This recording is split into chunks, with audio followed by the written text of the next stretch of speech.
Good afternoon student. आज मैं आपको चैप्टर 4 स्टैंडर्ड 4 स्वच्छता अभियान एक्सप्लेन करने जा रही हूँ। इसमें आपको स्वच्छता के बारे में जानकारी बताया गया है।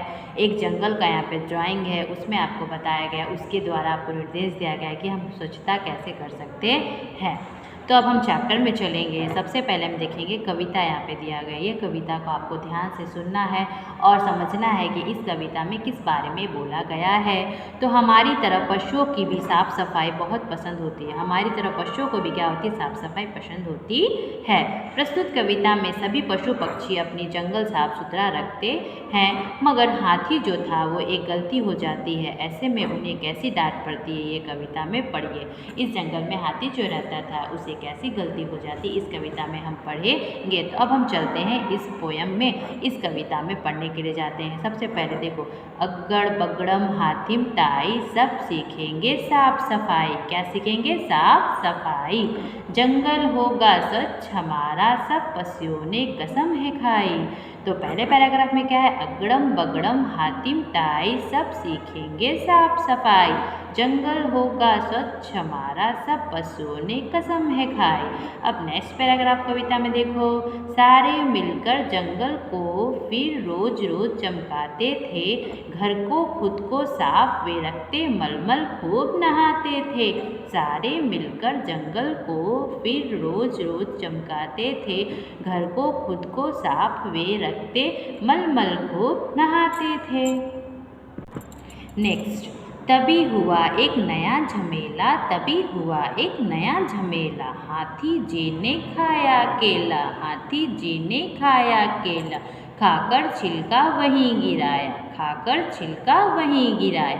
साफ सफाई को बिसराया, साफ सफाई को बिसराया। देख काम ये हाथी जी का, देख काम ये हाथी जी का। बंदर जी को गुस्सा आया, बंदर जी को गुस्सा आया। पास में उनके जाकर उसने हाथी को ऐसे समझाया। बोला, दादा केले खाकर छिलके क्यों बिखराते हो? कूड़ेदान है पास में फिर भी कचरा क्यों बिखराते हो? तभी वही लोमड़ी आई, उसने भी यूँ डांट पिलाई। तुम्हें समझ क्यों कुछ ना आए, क्यों तुमने छिलके बिखराए? दादा साफ सफाई का तो सबको रखना होगा ध्यान, तभी सफल ये हो पाएगा अपना स्वच्छता का अभियान। हाथी बोला, मैं भी अब से दृढ़ निश्चय ये करता हूँ, सदा रखूँगा साफ सफाई, शपथ उठाकर कहता हूँ। इस पोयम को किसने लिखा है? कल्पना शर्मा ने। कल्पना शर्मा ने आपको इस पोयम के ज़रिए स्वच्छ रखने का संदेश दिया है कि हम अपने आसपास या हम अपने आप को कैसे स्वच्छ रख सकते हैं, मतलब साफ सुथरा कैसे रख सकते हैं।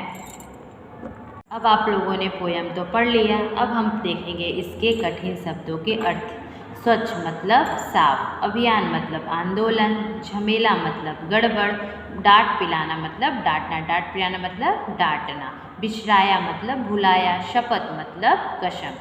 अब हम इसका अभ्यास करेंगे। तो सबसे पहले है मौखिक प्रश्न, इसको आपको मुंह से ही लर्न करना है, मतलब मुंह से ही आपको याद रखना है।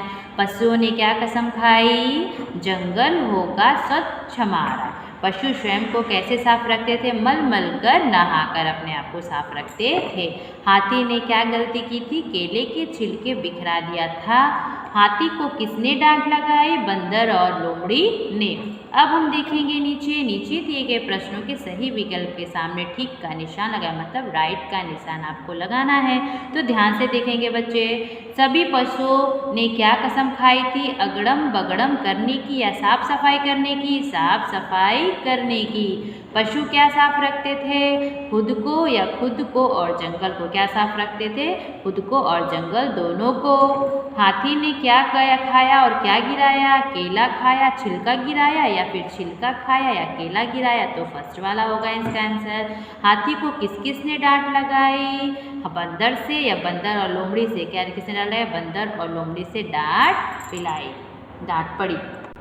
नेक्स्ट हम देखेंगे कविता की पंक्ति पूरी करनी है। आपको कविता है आपको दिया गया है, उसके आपको ये पंक्ति पूरी करनी है। पहला है अगड़म बगड़म हातिम ताई, सब सीखेंगे साफ सफाई, जंगल होगा स्वच्छ हमारा, सब पशुओं ने कसम है खाई।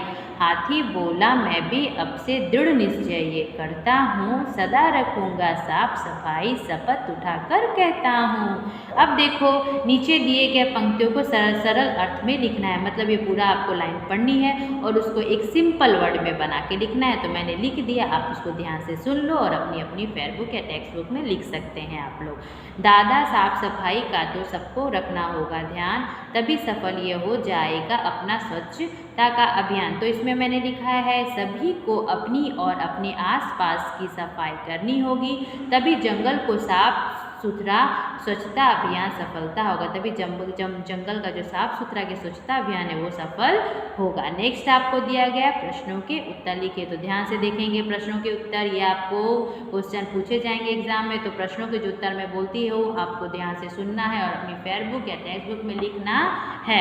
तो फर्स्ट नंबर क्वेश्चन है जंगल के सभी पशुओं ने क्या कसम खाई थी? जंगल को साफ सुथरा रखने की कसम खाई थी। साफ सफाई रखने के लिए पशु पक्षी क्या करते थे? जंगल की सफाई और खुद भी मल मल कर नहाते थे। फिर उसके बाद है बंदर को गुस्सा क्यों आया? तो इसका आंसर है हाथी ने केले खाकर वहीं गिराया था, इसलिए बंदर को क्या हुआ? गुस्सा आ गया था। लोमड़ी ने हाथी से क्या कहा? हाथी दादा आपको अपने आसपास की सफाई रखनी होगी, तभी जंगल की सफाई अभियान सफल होगा। अब आपको क्वेश्चन आंसर ध्यान से देखो और अपनी फेयर बुक या टेक्स्ट बुक में लिखनी है। नेक्स्ट हम जाएंगे टिक मार्क में। आपने आसपास पड़ोस को स्वच्छता रखने के लिए आप क्या करेंगे? सही कथन पर ठीक का निशान लगाया। आप अपने आसपास के साफ करने के लिए क्या करेंगे? इसमें आपको राइट क्लिक करना है। तो फर्स्ट वाला मैं पढ़ा रही हूँ आपको, देखो ध्यान से। क नंबर में अपने पड़ोसियों को कहेंगे या अपना घर साफ रखेंगे या ना स्वयं गंदगी फैलाएंगे ना दूसरों को फैलाने देंगे। तो क्या होगा? ना स्वयं गंदगी फैलाएंगे और ना ही दूसरों को फैलाने देंगे। तो इसमें आपको राइट क्लिक करना है। अब नेक्स्ट हम आते हैं नीचे दिए गए शब्दों के लिए समान अर्थ वाले शब्द लिखे। जो समान अर्थ है उसके लिए शब्द लिखने हैं। स्वच्छ का क्या होगा? साफ, जंगल का वर्ण, बंदर का वानर, पशु का जानवर, हाथी का गज, अभियान का आंदोलन। अब सेकंड नंबर में आपको उल्टा शब्द लिखना, मतलब विलोम शब्द लिखना। तो साफ का गंदा, नया का पुराना, स्वच्छता का गंदगी, समझदार का नासमझ, सफल का असफल, गिरना का उठना। उसके बाद यहाँ पे ई जोड़कर आपको एक नया शब्द बनाना है। जैसे कि देखो उदाहरण में दिया गया है चलना प्लस ई, एरो चल। तो यहाँ पे होगा पढ़ना का ई लगाई तो पढ़ाई, सुनना का ई लगाई तो सुनाई, देखना का ई लगाए तो दिखाई, लड़ना का ई लगाए तो लड़ाई। अब 4 नंबर पे चलेंगे। नीचे दिए गए वाक्यों के संज्ञा शब्दों को रेखांकित कीजिए, संज्ञा का भेद भी बताइए। तो जो संज्ञा है उसको लाइन करनी है, जैसे हाथी या केला। अब इसमें से कौन कौन सी संज्ञा वो आपको लिखना है। तो हाथी है जातिवाचक और केला है जातिवाचक, ये दोनों जातिवाचक संज्ञा है। बंदर को गुस्सा आया, बंदर क्या है? जातिवाचक और गुस्सा है भाववाचक। हमारा जंगल स्वच्छ होगा, जंगल क्या है? व्यक्तिवाचक। तो जो मैंने आपको टेक्स्ट बुक में कराया है उसको अच्छे से इस वीडियो को देखकर टेक्स्ट बुक में फिलअप करो और अच्छे से लर्न करो। अब अपनी टेक्स्ट बुक में आपको 1 बाय 1 फिलअप करनी है। जो मैंने इस वीडियो में आपको दिखाया है वो फिलअप करके अपनी टेक्स्ट बुक को कंप्लीट करके लर्न करना है।